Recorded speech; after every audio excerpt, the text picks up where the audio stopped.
and diverse area in C3. Our C3 panel in Australia is quite small, so any folk in the audience who are interested in getting more into that area, James would really like to hear from you, and there'd be ample opportunity to get involved. So I commend you all to that one. Now, D1.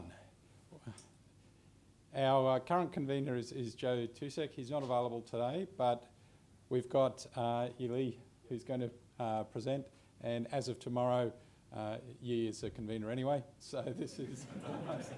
Thank you. Okay, good afternoon. Yeah, I'll have a first taste of being a convener today. This presentation prepared by Joe, I've been through with him, so hopefully I can, how do we scroll this? Let's just go down, I guess. Yeah. Okay, that's just the overview of activities of international SNAP committee working groups. Basically, D1, as far as we're concerned, is most important because we cover, if not for us, nothing can run. So we cover materials, solid, liquid, and gaseous materials, and also we cover measurement testing techniques, PD monitoring, high voltage testing, high current testing. So it covers a range of equipment, insulators, power transformers, motors, and so forth. So that's a flavor of the, I'll probably just mention a couple of important ones. You can see there the testing and diagnostics. People might wonder what is the atmospheric correction there. That's actually a very important subject at the moment because historically this work is based on very old data and it doesn't cover the whole voltage range that goes up to UHV. So there's a lack of data UHV. The atmospheric correction is, one is for insulation coordination, is for like equipment at high altitude. So when you design, you need to design for that high altitude. The other aspect is the equivalency of testing. So different laboratories, they need to test to a standard atmosphere, which is defined by temperature, humidity, and air pressure. So when you have a test done in a humid environment, you come to Australia, testing it might not be give you the same result because there's a huge uncertainty in the atmospheric correction factor itself, apart from the testing itself. So there's work being done by this working group for revising the relevant IEC standard, mainly the equipment standard and also testing standard. So the work is being finished, I think, very soon. The brochure is going to come out. The other one is D160, which I'm leading. It's basically to look at the fast transit measurement, which is related to quite a few tests and also GIS, fast transit phenomenon. A lot of people done a lot of work, but there has been a lack of so-called traceable measurement techniques. So there's no calibration.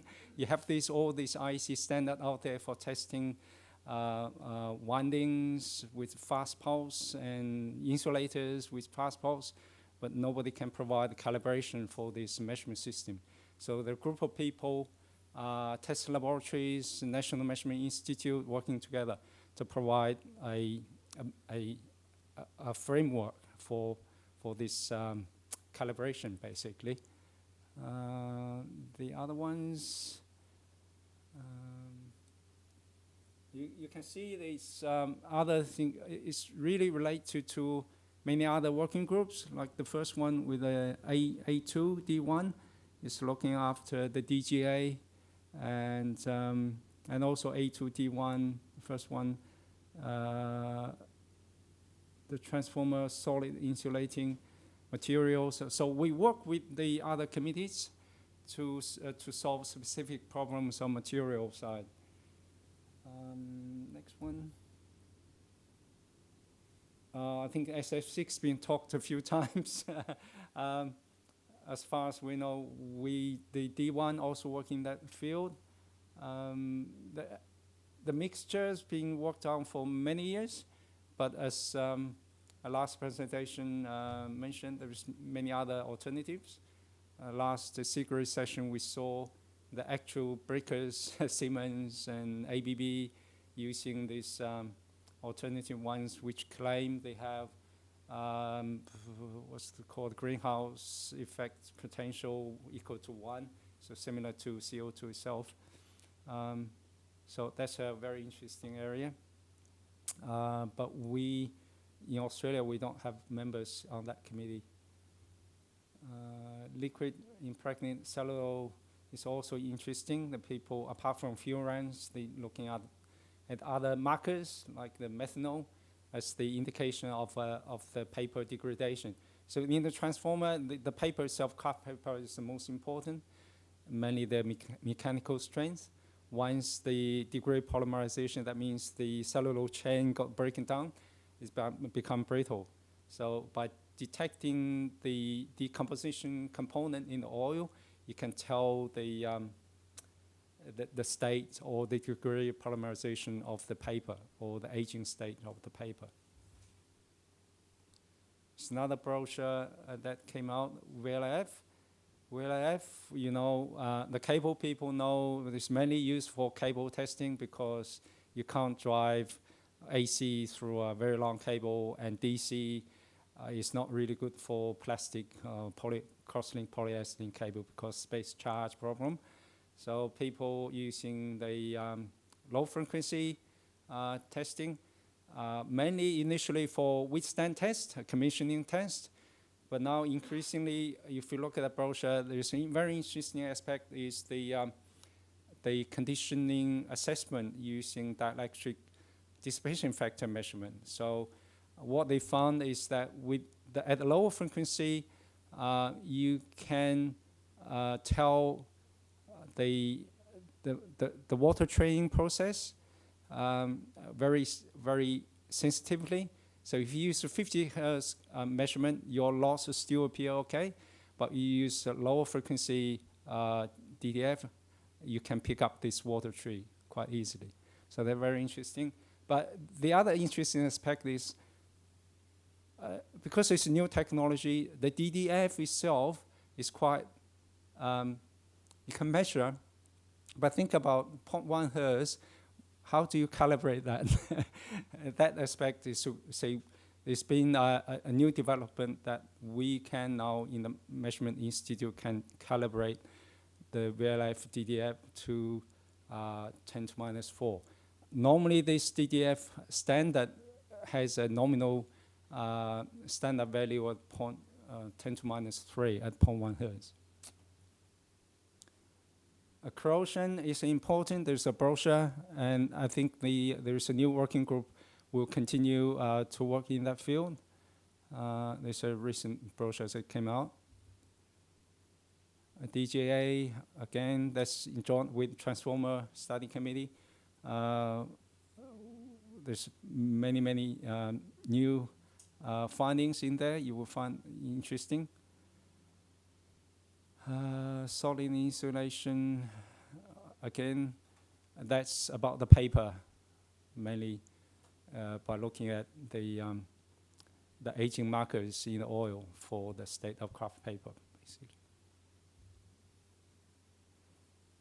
The Paris session, as you can see, the first one is about testing any new techniques. There, I guess the trend, one thing is the HVDC PD measurement, which a lot of people working on, how to define the TB phenomenon, what's the pulse count, what's the sensible parameters. It's not mentioned there, but I know that's an important area. Monitoring, apart from temperature, humidity, DGA, dissolved gas, acidity, PD, acoustic PD, UHF, all these techniques are being used. The second provincial subject is functional properties, degradation in insulation materials. A new stress, mainly talking about high stress UHV levels and DC stress.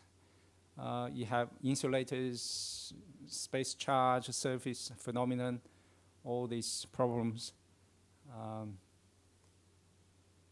Insulation, the third one, insulation system advanced components, nano and 3D printing, laminating, and subtractive manufacturing.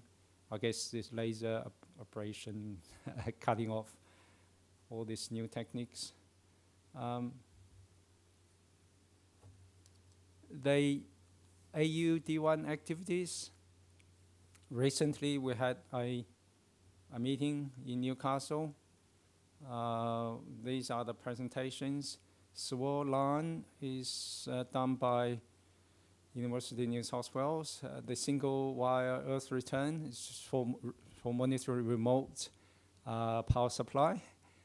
Basically, they have voltage sensor and current sensor on to see the condition of that single line. Traditionally, you don't know really what's happening because it's just a line there. And they developed a system that have Wi-Fi connections, so they have the sensors connected through their mobile network. Transformer frequency response analysis is a well-researched field. It's just to look at the another method to look at the condition of the power transformers. And there is a presentation of synchronous condenser, which is in South Australia network.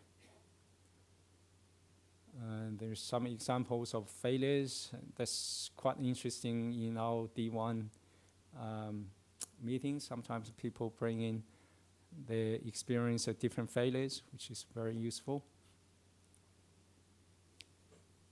Down there, there's a participation of AU members in these international working groups.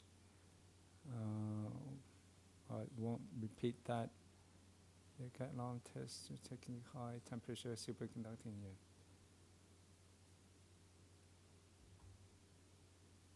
So we'll have 3 papers from Australia in Paris. This title is up there.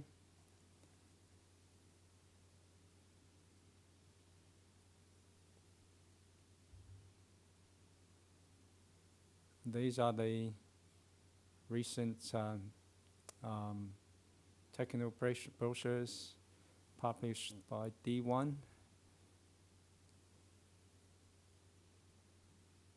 So you can see there's many about materials, testing techniques. You see the gas is there.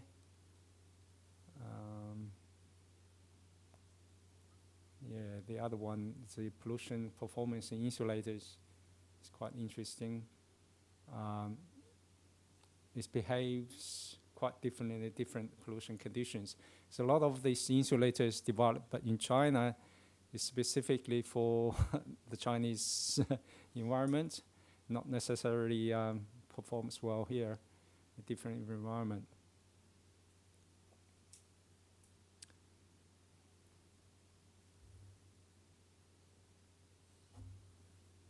Okay, thank you.